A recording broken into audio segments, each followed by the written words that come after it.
Oh, hi.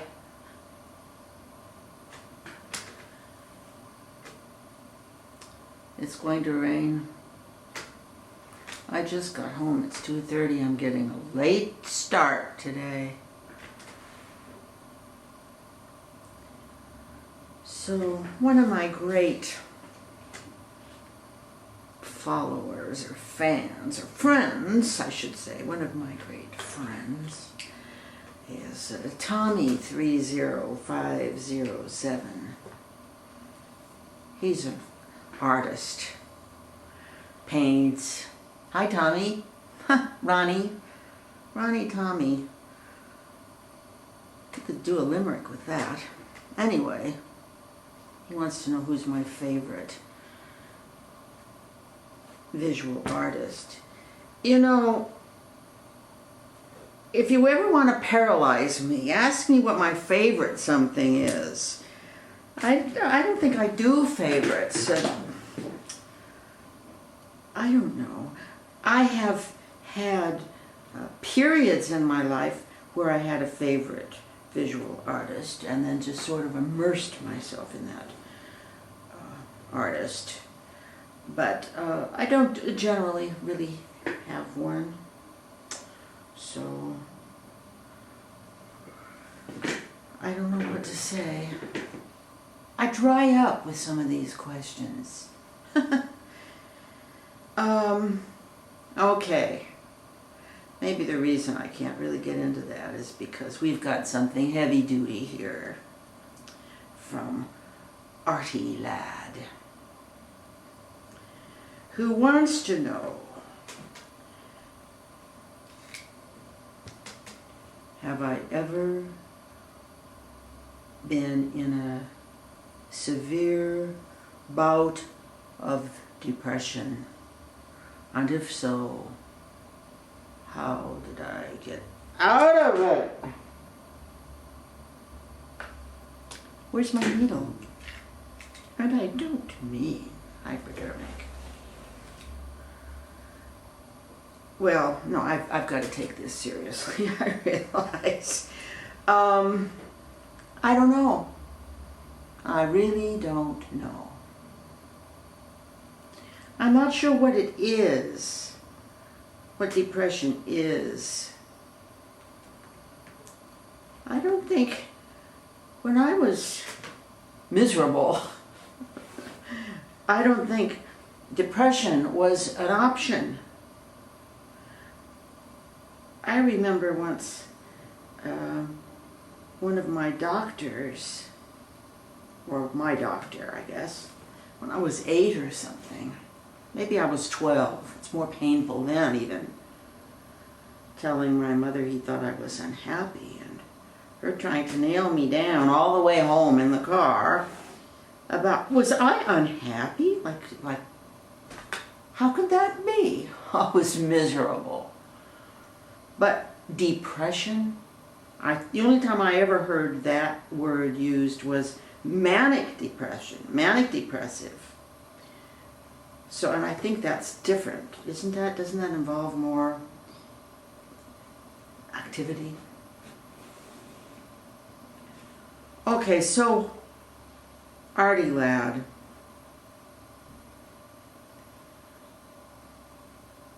It's depressing that you are asking the question. No, I've been thinking about this all day and last night. I don't know. See, I have this thing about language. I think that language is unbelievably powerful.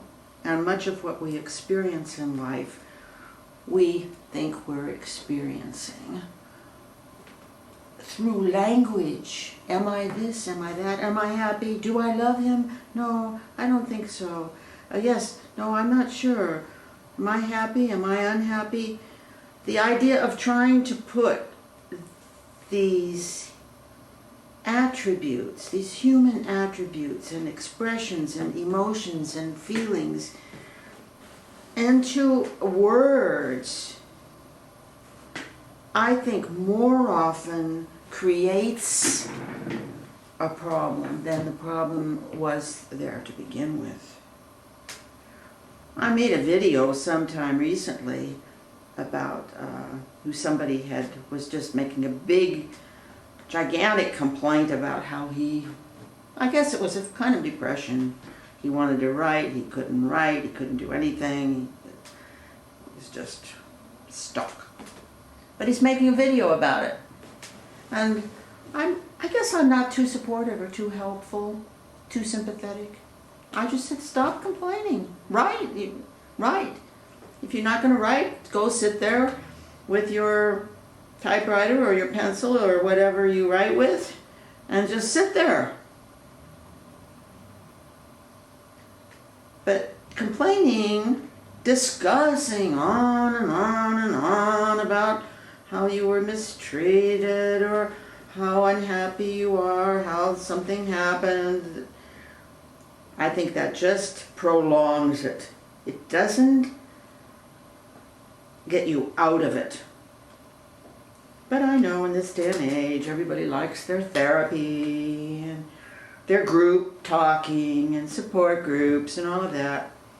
So it's not an age for doing what I do, which is pretty solitary.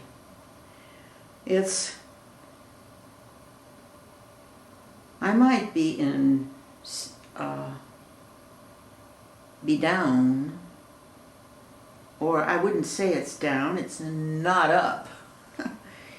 And if I start worrying about that, it starts growing. If I can just say, well, looks like I'm going to have a little downtime now. Or, well, I guess I'm regrouping. I must be regrouping. Wonder what's going to happen next. Sit. Wait. Don't freak out. It's nothing to freak out about. It's there. It's something that you're experiencing that maybe you don't have a language for or know, but it's not pleasant. Well, why not just recognize it and give yourself some time? There's no big rush. We think we've got to be just producing and doing our best and being our happiest and most fulfilled all the time.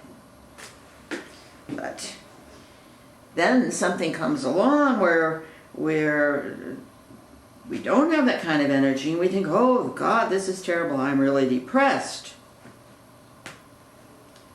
Well, most people don't agree with this. I just had a talk with a woman and she says, yes, but you have to remember that there's a chemical, there's all kinds of physiological connections with this too. It's not just that simple. So I do know that there's no way I could be working on this quilt and be depressed. Or doing anything for that matter. I know ArtyLad. This has not been helpful at all. I would suggest you look at Credenza's comment to you on that video where you made this. Credenza had a little more helpful suggestions. Sorry.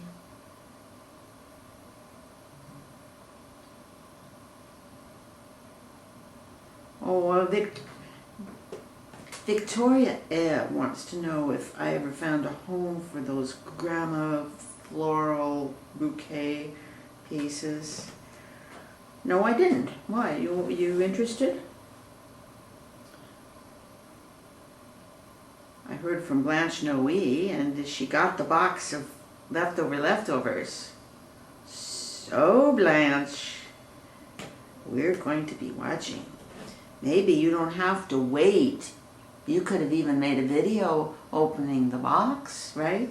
Don't wait till you've decided what you're going to do with them.